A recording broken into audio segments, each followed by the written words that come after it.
Anjir.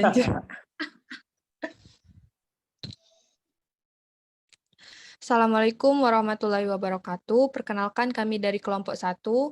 Di sini kami akan menjelaskan PPT Pendidikan Masa Pemerintahan Kolonial Belanda. Dengan anggota teman saya ada Devia Permatasari, ada Salu Sabina Azara Aron, dan Muhammad Antariksawan. Next. Nah, yang pertama, pendidikan masa POC dan Belanda, yang akan dijelaskan oleh teman saya Antariksawan. Oke, terima kasih kepada Saudari Ega Firanda. Pendidikan pada masa penjajahan Belanda terjadi dalam dua periode besar, yaitu pada masa VOC dan masa pemerintahan Hindia Belanda. Nah, saya akan menjelaskan pada masa VOC ini. Perlu saya tegaskan, VOC ini singkatan dari Vereniging of Industries Company, yaitu organisasi dagang yang dimiliki oleh Belanda di Indonesia. Yang pertama, tujuan VOC untuk di Indonesia yaitu untuk menjalankan politik monopoli perdagangan rempah-rempah di Indonesia dan mendapatkan keuntungan yang sebesar-besarnya. Sebenarnya tujuan VOC ini tergolong menjadi 3, gold, glory, gospel. Gold mencari kekayaan, glory mencari kejayaan, gospel menyebarkan agama. Nah, kejadian-kejadian pada zaman VOC. 1. VOC ini mendirikan Bandar Jayakarta sekaligus mengubah namanya menjadi Batavia. Pada masa itu, VOC dipimpin oleh Jan Pieter Zoon melalui kesepakatan De Heren Zeevelden atau Dewan 17 dari VOC.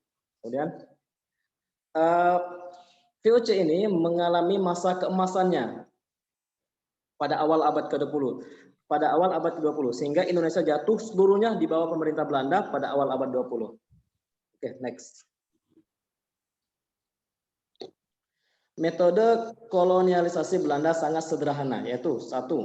Mempertahankan dan menjalankan pemerintahan melalui raja. Kenapa melalui raja? Karena pada dasarnya negara Belanda itu adalah menggunakan sistem kerajaan. Jadi dia ingin menerapkan Indonesia seperti sistem di negaranya.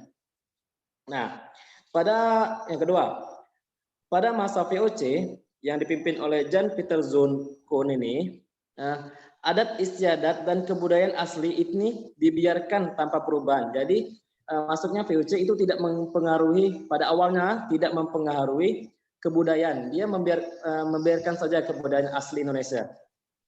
Kemudian lanjutnya, kebijakan mengenai pendidikan bangsa sangat sedikit kecuali usaha menyebarkan agama mereka di beberapa pulau di Nusantara. Nah, sistem pendidikan pada masa VOC ini dia lebih ke sistem keagamaannya, yaitu ingin mengubah agama yang dibawa oleh para penjajah Portugis waktu itu adalah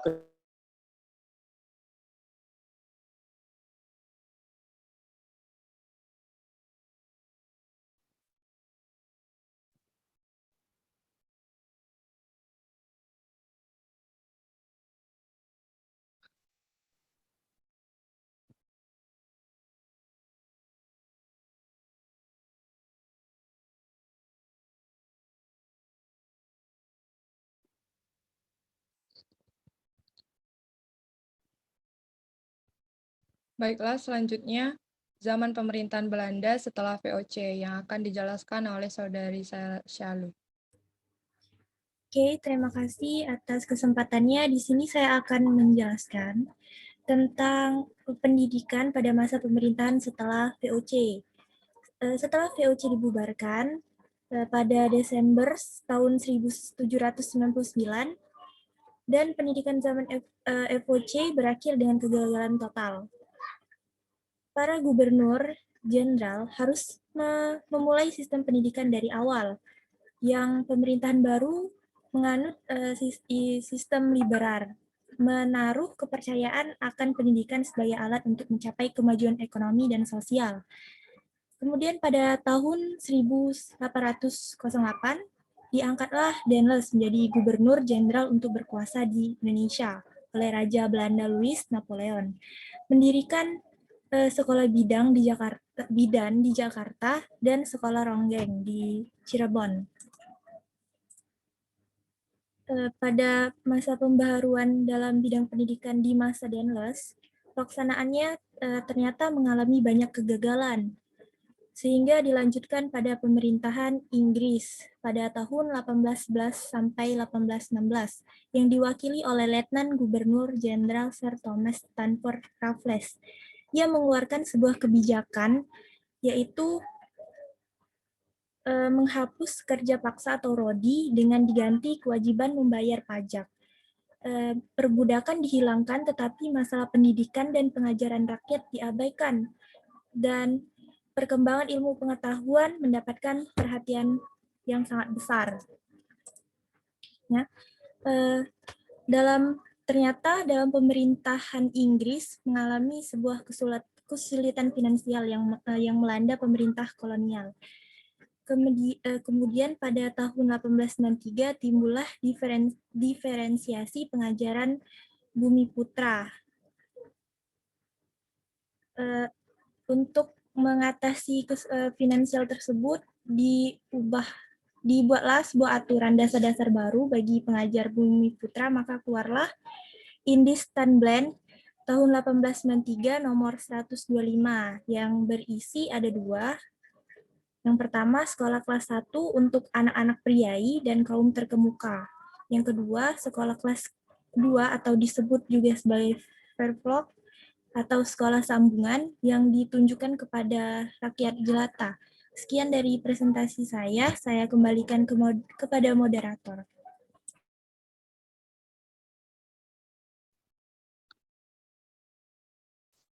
Baiklah. Selanjutnya, pembahasan tentang sistem persekolahan pada zaman pemerintahan Hindia Belanda yang akan dijelaskan oleh Saudari Devia. Baiklah, terima kasih atas kesempatannya. Saya akan menjelaskan tentang sistem persekolahan pada zaman pemerintahan Hindia Belanda.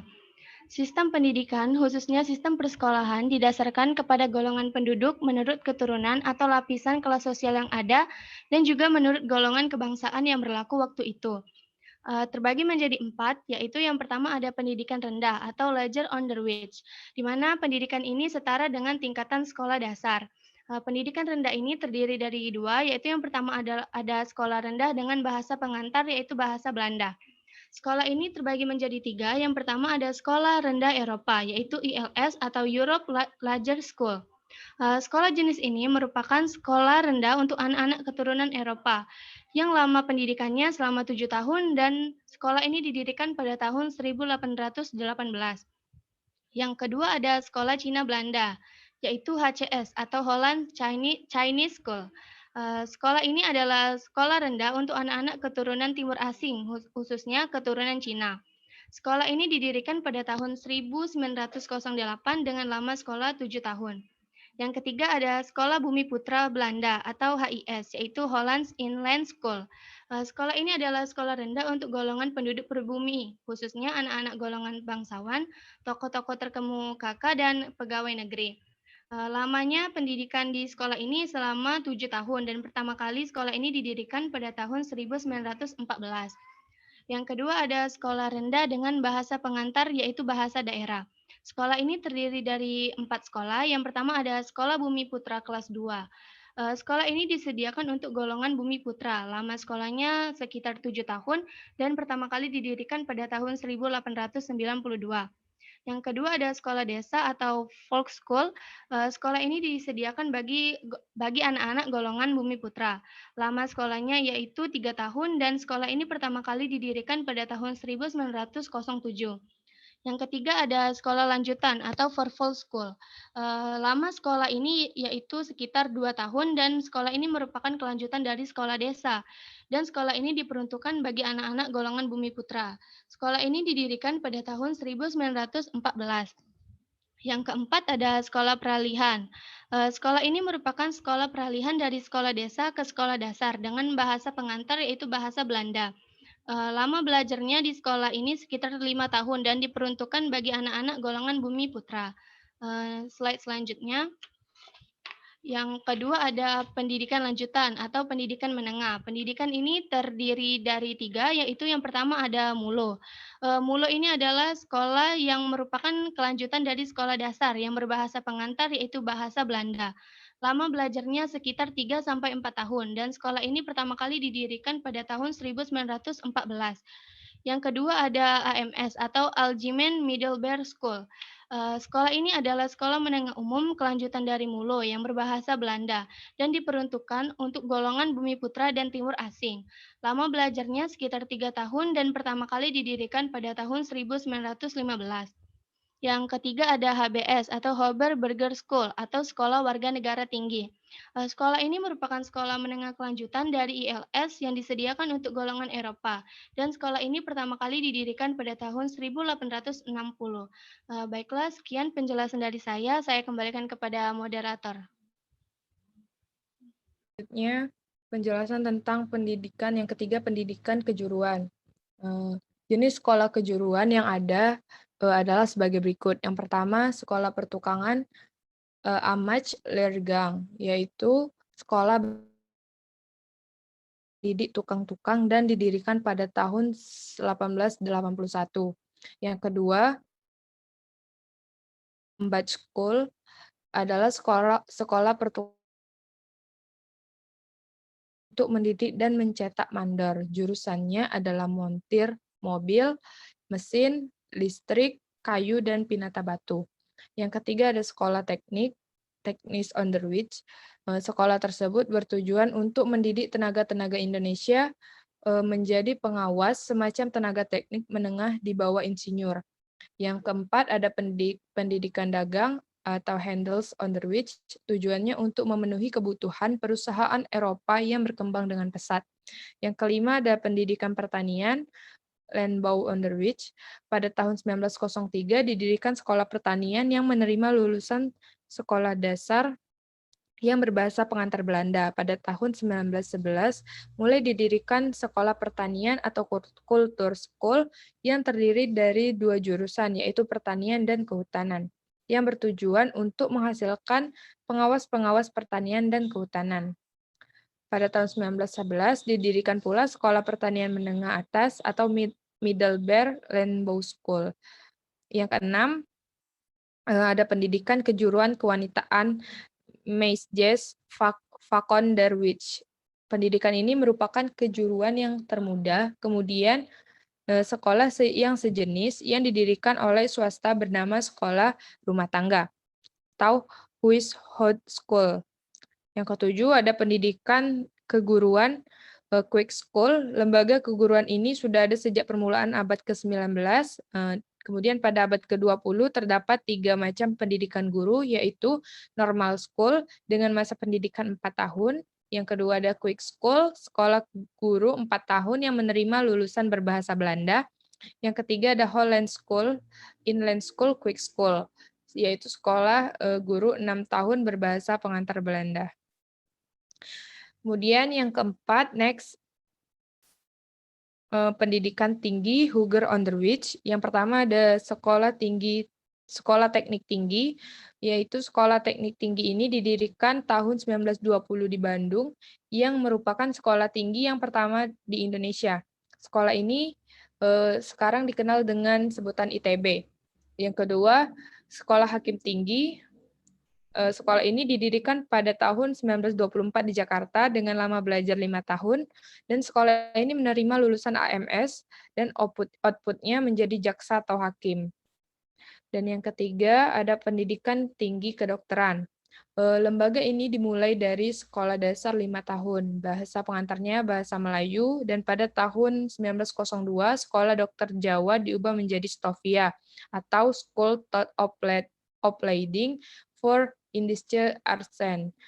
Lama belajarnya selama 7 tahun, dan pada tahun 1913 di samping Stovia di Jakarta didirikan pula Sekolah Tinggi Kedokteran Geneeskundige Hogeschool. Baiklah, sekian penjelasan sistem persekolahan pada zaman pemerintahan Hindia Belanda. Bila ada kekurangan dari kelompok kami, mohon dimaafkan. Saya tutup dengan wassalamualaikum warahmatullahi wabarakatuh. Waalaikumsalam warahmatullahi wabarakatuh. Assalamualaikum warahmatullahi wabarakatuh.